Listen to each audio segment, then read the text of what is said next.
Assalamualaikum. 8th class students, your history lesson 6, weavers, iron smelters and factory owners. In previous lesson, we talked about mostly the textile. Today's lesson, we will talk about this iron smelters and factory owners. جیسے کہ آپ کو پتہ ہے کہ ہم نے پچھلے لیسن میں ٹیکسٹائل کی صنعت جو ہے کپڑا سازی کی صنعت کے بارے میں بہت کچھ بیان کیا تھا. آج اسی لیسن کا دوسرا باب سٹیل یا آئرن سمیلٹرز کے بارے میں فیکٹری اونرز کے بارے میں ہم بات کریں گے. Dear students, you know Indian steel fascinated European scientists. پہلے سے ہی جو انڈین سٹیل ہوا کرتا تھا, یورپین سائنٹسٹس جو تھے ان کو بہت متاثر کیا انہوں نے, اس سٹیل نے, یعنی اس آئرن نے, اس ہندوستان کا جو سٹیل ہوا کرتا تھا. Michael Faraday, you know the legendary scientist.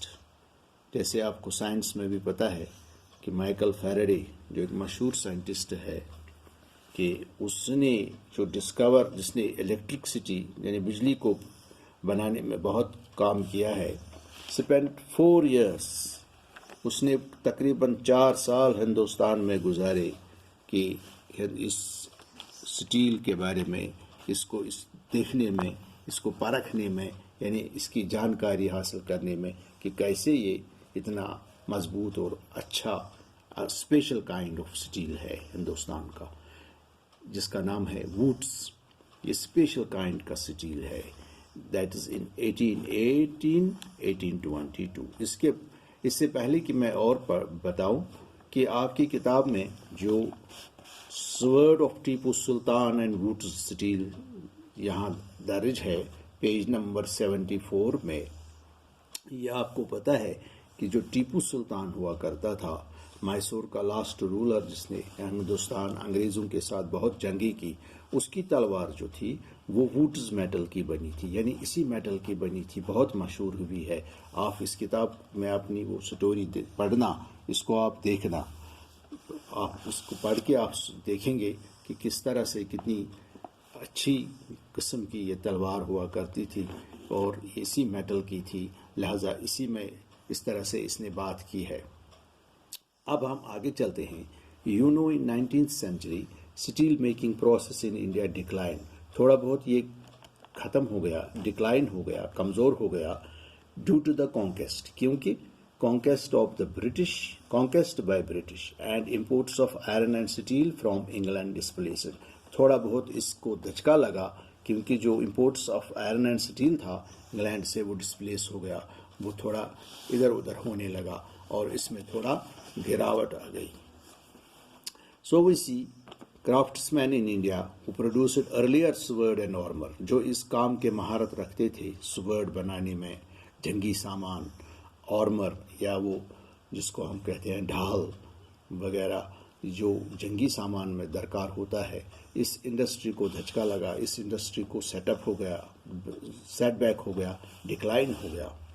With the result جو ہندوستان کے پرانے جو انگریز تھے, یعنی اس کام کے ماہر تھے, کہ ان کو کیا ان کے بٹھے جو تھے فرنیسز وائر ابنڈن بند ہونے لگے. ساؤتھ انڈیا میں ہم دیکھتے ہیں کیونکہ بہت ساری کمیونٹیاں اس سے وابستہ تھی, اس کام سے, اس پیشے سے, جو یہ ہتھیار وغیرہ بناتے تھے. آج اس میں ہم سب سے پہلے وہ یہ دیکھتے ہیں کہ ہارڈ شپس ان کے کیا مشکلات ہیں, کیا مشکلات ان کو درپیش آئی جب یہ کالونیل رول چل رہا تھا, اور اس زمانے میں کیا کچھ ان کو سہنا پڑا. دیکھیے, پہلا ہم دیکھتے ہیں being colonial rule. As you know the forest laws were passed. Forest laws جو تھے, فارسٹ کے جو قانون تھے وہ پاس ہونے لگے برٹشروں کی طرف سے, اور انٹرنگ واز ریزروڈ, اور فارسٹ میں جانا منع کیا گیا. اور اس سے کیا ہو گیا, دس کازڈ سکیرسی آف ووڈ آف فرنیسز. یہ جو بٹھے ان کے تھے ان کو چلانے کے لیے ان کو جلانے میں جو لکڑی درکار ہوتی ہے اس کی کمی انہوں نے محسوس کی، یعنی اس سے ان کا پیشہ جو تھا وہ تھوڑا ان کو کم ہونے لگا، کیونکہ لکڑی کی دستیابی اب اتنی نہیں تھی جو پہلے زمانے میں ہوا کرتی تھی، کیونکہ جو اب فارسٹ لاز بنے تو اس وجہ سے ان کو تھوڑا پرابلم ہو گیا۔ ان سم ایریاز، کچھ ایریاز میں پیشہ وران لوگوں کے لیے کہ سمیلٹر کہتے ہیں جن کو جو لوہا جو اپنی اس بٹھے پہ لوہار جو ہوتا ہے اس کو پہلے اس کو گرم کر کے پھر اس کو ہتھوڑا مارتا ہے، انہی کو کہتے ہیں ہتھیار بنانے والے یا آئرن سمیلٹر۔ ہیڈ ٹو پے، ان کو کیا بیچاروں کو کیا کرنا پڑتا تھا، had to pay very heavy taxes to the forest department، ان کو بہت بڑے ٹیکس دینے پڑتے تھے۔ اگر ان کو وہاں جانے کی اجازت ملتی تو اس کے لیے ٹیکس بہت دینا پڑتا تھا، یہ بھی وہ برداشت نہیں کرتے تھے۔ دس ریڈیوسڈ دیئر انکم، اس طرح سے ان کی آمدنی میں کمی ہو جاتی تھی۔ مینی کمیونٹیز، اس طرح سے جو اس ہنرمندی سے وابستہ لوگ تھے ہندوستان میں اس وقت، گیو اپ دیئر کرافٹ، انہوں نے اپنا ہنر چھوڑ دیا، and looked for other means of livelihood, اور وہ مجبور ہو گئے کسی دوسرے کام کو کرنے کے لیے، اپنی زندگی گزر بسر کرنے کے لیے۔ لیکن اسی بیچ میں ایک ایسا وقت آ گیا، نیو ایرا کیم اپ۔ کیا ہوا کہ iron and steel factory came up in India. Iron and steel کا جو بڑا فیکٹری، یہاں تک تو ہم نے دیکھا، یہ تو بالکل یہ کیا کہتے ہیں اسے گھریلو طور طریقے سے، یعنی جو ہم دیکھتے ہیں، جس کو ہم دیکھتے ہیں کہ بہت نچلے پیمانے پہ یہ کام چل رہا تھا، چھوٹے چھوٹے بٹھوں میں ہو رہا تھا۔ لیکن اب ہم جو دیکھتے ہیں نیو ایرا میں کہ iron and steel factory came up in India, باضابطہ ایک سٹیل فیکٹری کا قیام ہونا ہندوستان میں، یہ کس طرح ممکن ہو گیا؟ By the long efforts and support of Charles valid, American ایک جیولوجسٹ تھا ہندوستان میں جو بہت اس پہ کام کر رہا تھا، اس کی مدد اور داروباجی ٹاٹا، جو ٹاٹا ہیں آج کے ٹاٹا جو ہے، ان کا جو فاؤنڈر ہے، ان کے کاوشوں سے یہ سکسیڈ ہو گئے، یہ کامیاب ہو گئے کہ ایک فیکٹری لگائی انہوں نے انڈیا میں 1904 میں۔ لیٹر کہ کیا ہوا، with the help of the common agrees industrial township Jamshedpur in 1912۔ Letter کیا ہو گیا، بعد میں کیا ہوا کہ جو کامن جو یہ ہنرمند لوگ تھے، ان کی کاوشوں کی وجہ سے، ان کی مدد کی وجہ سے انہوں نے جمشید پور میں ایک ایسا پلانٹ لگایا 1912 میں، جس کو ہم آج کے دور میں ٹاٹا آئرن کمپنی کے نام سے جانتے ہیں، یا کوئی ٹسکو کے نام سے بھی جانتے ہیں، TISCO، short form came in existence۔ مگر کیا ہوا کہ during world war first 1914 and 1918، جو 4 سال چلا، this Tata and steel factory made heavy progress, انہوں نے بہت ترقی کی۔ کیسے کہ to meet the demands of the war, کہ اسی دوران جنگ کا یہ دور تھا کہ ان کے ڈیمانڈس آ گئے وار کمپنی کہ had to expand its capacity and extend the size of its factory, کیونکہ ہتھیار بنانے پڑے، لوہے کے جنگی ہتھیار بنانے پڑے، تو ان کا بھی کیپیسٹی بڑھنے لگا دن بہ دن۔ اور آج کے دور میں ان ماڈرن ٹائمز وہ سی کہ یہ بہت بڑا فیکٹری ہے، بہت بڑی فیکٹری کے نام مشہور ہے، کمپنی ہے ٹاٹا اینڈ اسٹیل فیکٹری۔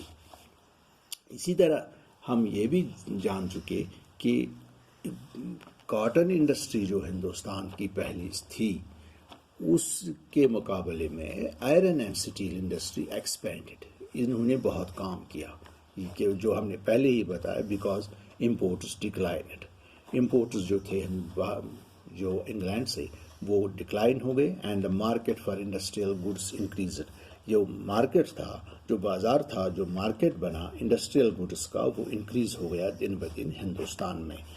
کیونکہ ایکسپینشن آف ریلویز، کیونکہ انہی دنوں ہندوستان میں ریلوے کا نظام شروع ہونے لگا.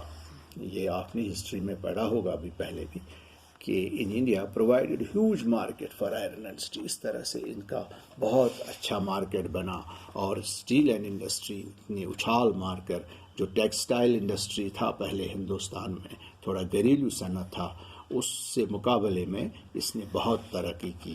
Lastly we came to this conclusion, ہم اس نتیجے پہ پہنچے. دیر ویر مینی ڈیولپمنٹس، بہت ساری ڈیولپمنٹس ہم نے دیکھے اس لیسن میں کہ فلکچویشن آف ٹریڈ، کبھی اتار چڑھاؤ دیکھا تجارت میں، جیسے ٹیکسٹائل میں ہم نے بات کی، and the decline of textile, کبھی وہ چلتا نہیں تھا، کبھی دھیرے دھیرے پھر ٹھیک ہوتا تھا کیونکہ انڈسٹریلائزیشن کا زمانہ تھا، کولونیل رول تھا ہندوستان میں. And the same time the progress of, اور اسی کے بیچ میں یہاں سے ہم اگر کیا دیکھتے ہیں، at the same time progress of steel and iron industry. جو آئرن اینڈ اسٹیل انڈسٹری ہے ہندوستان کی، اس نے بہت پروگرس کیا آفٹر ورلڈ وار فرسٹ، یعنی ورلڈ وار فرسٹ کے بعد اس نے بہت ترقی کی. اس طرح سے ہم نے اس لیسن میں جو ہم نے پڑھا پہلے بھی، weavers, iron smelters and factory owners, بہت سارے چیزیں ہم نے دیکھی، بہت سارے ایسے مراحل دیکھے کہ جس میں ہم کو یہ لگا کہ کس طرح سے ہندوستان نے کولونیل رول میں اپنا تجارت برقرار رہتے ہوئے کبھی فلکچویشن دیکھا، کبھی ٹھیک سے ٹریڈ دیکھا، کبھی یہ آئرن اینڈ سمیلٹرز کا جو نچلے طبقے کے لوگ تھے ان کا روزگار چھننا، اور پھر فیکٹری کا بننا، پھر امپلائمنٹ کا پھر جنریٹ ہونا. اس طرح سے لہٰذا یہ لیسن ہم نے کمپلیٹ کیا. اگلے لیسن میں ملتے ہیں، تب تک السلام علیکم.